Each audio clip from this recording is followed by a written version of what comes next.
مظفر نگر میں آج مجلس چہلم قصبہ میراپور میں منعقد کی گئی ہے برائے ایصال ثواب مرحومہ سیدہ ریحان زیرا بنت حکیم سید شیخ الحسن زیدی جو مشہور حکیم اور ڈاکٹر شمس الحسن تتھا بار ایسوسیشن جانسٹ کے پورو سچیو عزادار حسین زیدی کی وائف کی بہن ہے تتھا شمس الحسن صاحب کی بہن. آج ان بھائیوں نے مجلس چہلم کا آغاز کیا گیا ہے قصبہ میراپور میں، اور یہاں پر خاص طور سے مجلس کو خطاب کرنے کے لیے پہنچے ہیں عالی جناب مولانا قاضی مہدی عروج جونپوری. آئیے سنواتے ہیں اس دوران کیا انہوں نے مجلس کو خطاب کرتے ہوئے کہا. دینے کے لیے زمین مکہ پر اترا. بھائی جملہ بہت توجہ کا طالب ہے، کہیں وضاحت کا میرے پاس ٹائم نہیں ہے. جب اپنا فلسفہ دینے کے لیے دین اسلام اترا تو اس وقت تین نظریے، تین مذہب پہلے سے موجود تھے. سب سے پرانا مذہب کفار کا تھا جو جناب نوح سے پروان چڑھتا ہوا عہد رسالت تک آیا. پھر ایک جملہ درمیان میں عرض کر دوں تاکہ کوئی مغالطہ نہ ہو. اسلام تو جناب آدم ہی لے کے آئے تھے، اور جناب آدم کا یعنی منو کا قائل دنیا کا ہر مذہب ہے. دنیا کا ہر مذہب، انٹر ریلیجن گفتگو کرنا مقصود نہیں ہے، ہر مذہب جناب آدم کا قائل ہے، اور جناب آدم ہی اسلام لے کے آئے تھے. مگر وہ اسلام کی بنی ہوئی شکل جسے مصطفیٰ نے پیش کیا، جس شریعت کو قیامت تک رہنا تھا، جب وہ نبی پیش کرنے کے لیے اترے تو تین نظریے زمین پر مضبوطی سے پروان چڑھ چکے تھے. ایک کافروں کا نظریہ جو پہلے سے موجود تھا، اس کے بعد دوسرا نظریہ یہودیوں کا نظریہ، اس کے بعد تیسرا نظریہ عیسائیوں کا نظریہ تھا کہ عورت کو جینے کا حق نہیں ہے، یہ بیٹی بن کے پیدا ہو تو اسے زندہ دفن کر دو. یعنی کافر عورت کی زندگی چھین رہا تھا. یہودیوں کا نظریہ یہ تھا کہ عورت کتنا بھی دنیا میں عبادت کر لے مگر وہ جنت میں جانے کے لائق نہیں ہے، اس لیے کہ جنت سے مرد کو نکلوانے والی یہی عورت ہے. اس لیے یہ کہیں بھی بھیج دی جائے جنت میں نہیں جائے گی. کافروں نے زندگی چھینی اور یہودی آخرت چھین رہا ہے. تیسرا نظریہ عیسائیوں کا نظریہ کہ عورت وہی محترم ہے جو ترک دنیا کر کے جیے، نہ اچھا کھائے، نہ اچھا پہنے، نہ بیٹی بن کے رہے، نہ ماں بن کے رہے، نہ زوجہ بن کے رہے. ایسی عورتیں آپ کو اب بھی ننس کی صورت میں مل جائیں گی. انہی کو وہ محترم مانتے ہیں، اسی عورت کو محترم مانتے ہیں جو ترک دنیا کر کے دیے.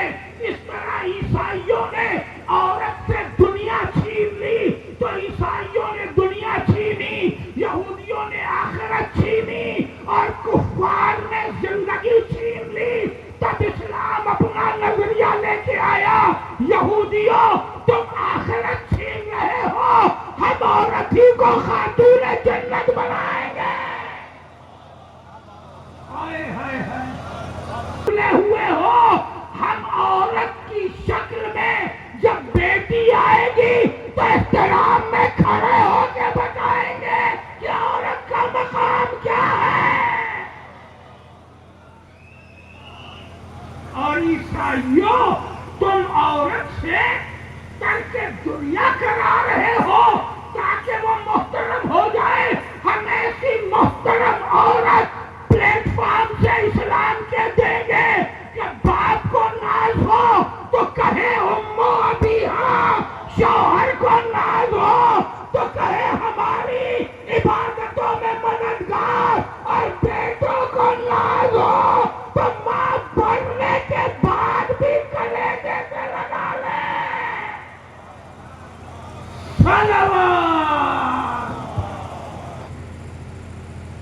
میسر ہوتی ہے بیٹی کی شکل میں،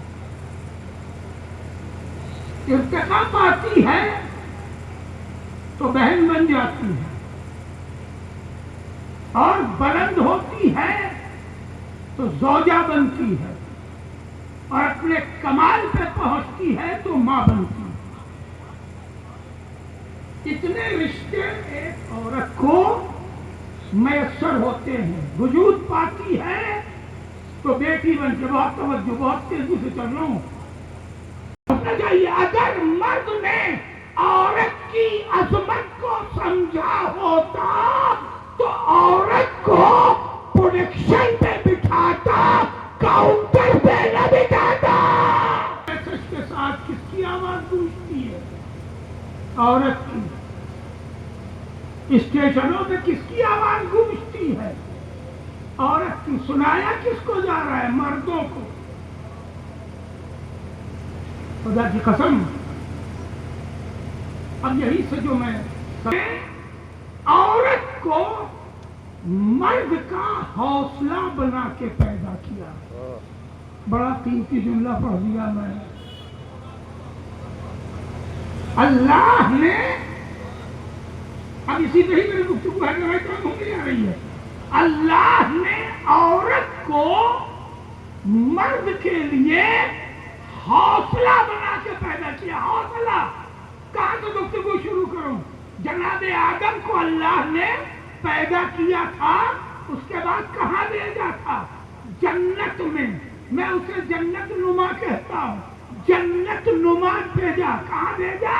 جنت نما جگہ، جہاں آبشار بھی ہیں، پہاڑیاں بھی ہیں، جھرنے بھی ہیں، نہریں بھی ہیں، سبززار بھی ہے، گلاب بھی ہے، پھول بھی ہیں، پودے بھی ہیں۔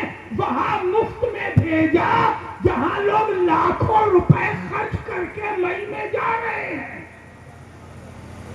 کتنا کھل کے سننا چاہتے ہیں؟ ہر زاویے سے پڑھ سکتا ہوں۔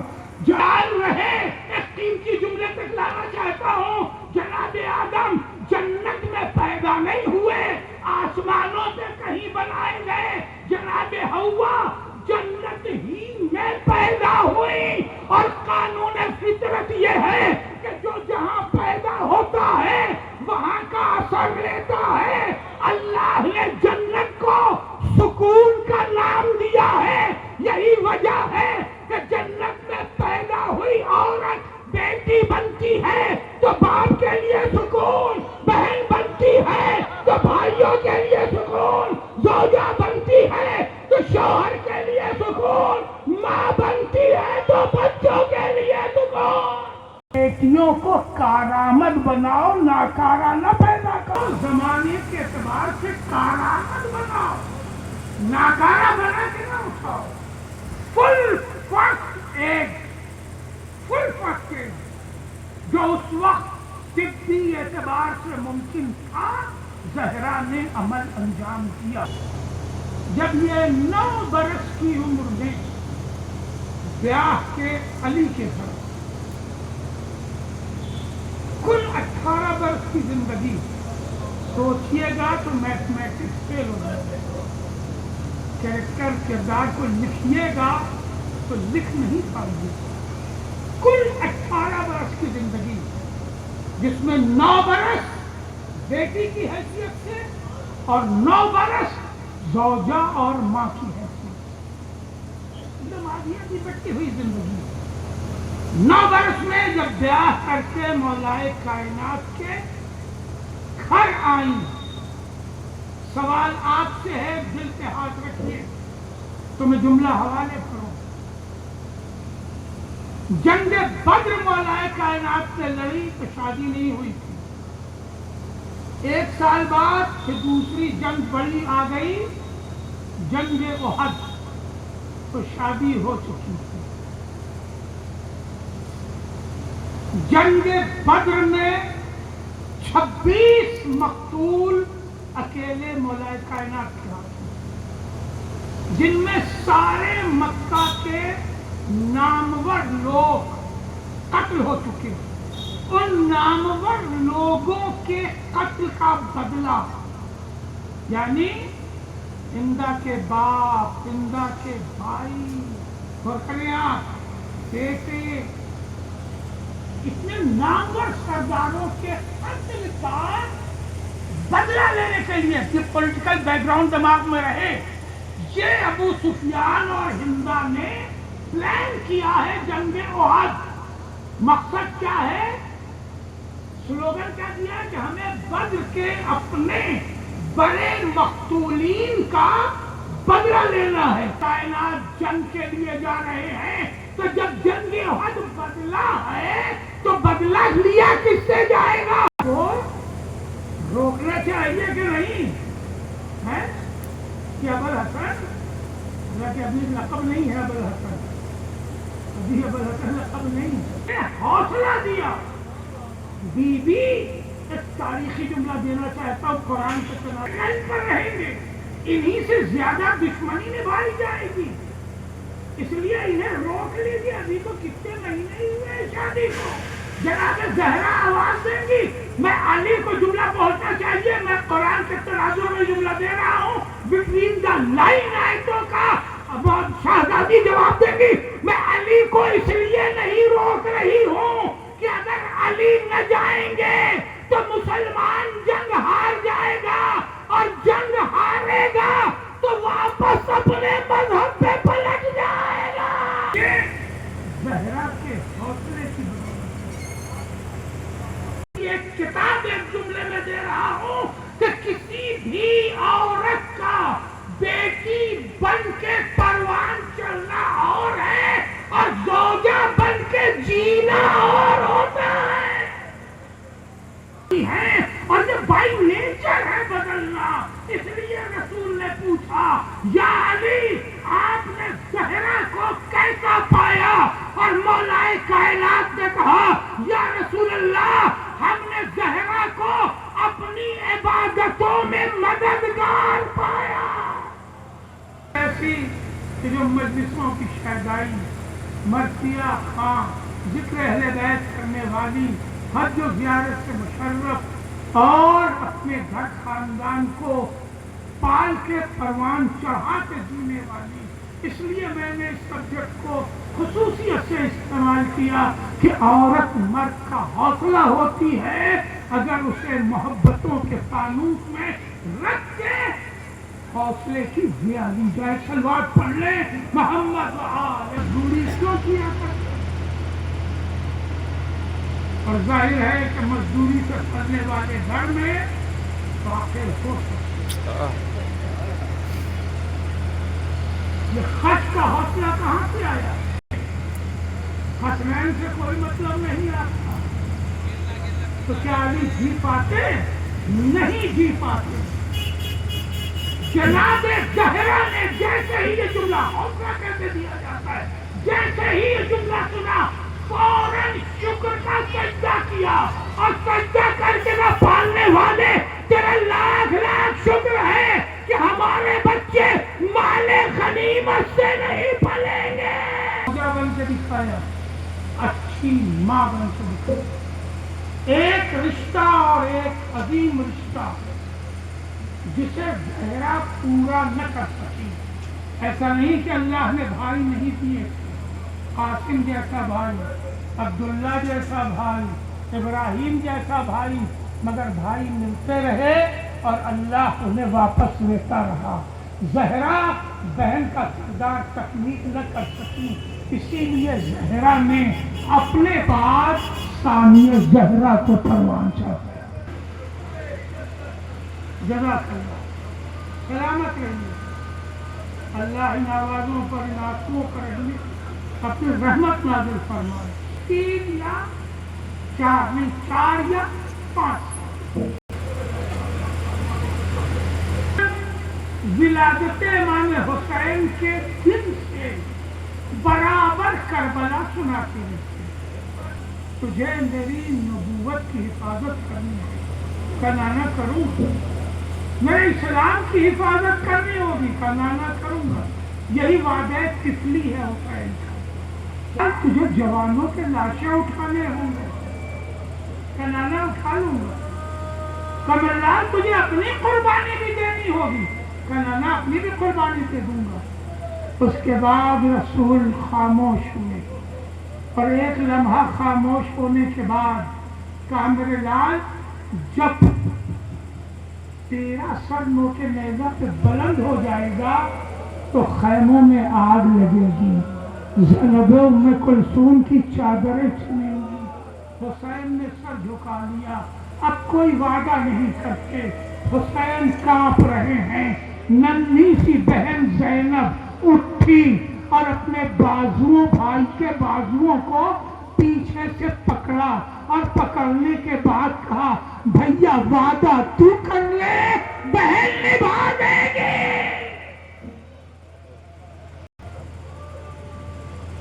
कहा, भैया वादा तू कर ले, ज़ैनब निभा देगी। भैया मैं अपनी चादर कुर्बान कर दूंगा। वादा हुसैन कर रहे हैं और बहन निभा रही है। सलाम ने कोई दावत जनाब ज़ैनब को नहीं दी। अब्बास से कहा, भैया हमारियों की तैयारी करो, नाके खरीदो, तैयारी हो रही, बड़ा काफिला जा रहा है। बहन को खबर लगी, बहन आ गई हुसैन के पास। भैया बड़ी तैयारी हो रही है, कहीं सफर का इरादा है? कहा, हाँ बाजाई, ज़ैनब ये मदीने वाले मुझे रहने नहीं देना चाहते। खड़ी हो गई। कहा, भैया तू अकेले नहीं जाएगा, तेरे साथ ज़ैनब चलेगी। दौड़ी हुई आई अपने शौहर अब्दुल्ला के पास और आने के बाद कहा, अब्दुल्ला हमारी शर्त अक़्द भी कुछ थी जो बाबा ने तुमसे ली थी। ज़ैनब जी न पाएगी अगर भैया चला गया, क्या तुम मुझे इजाजत न दोगे?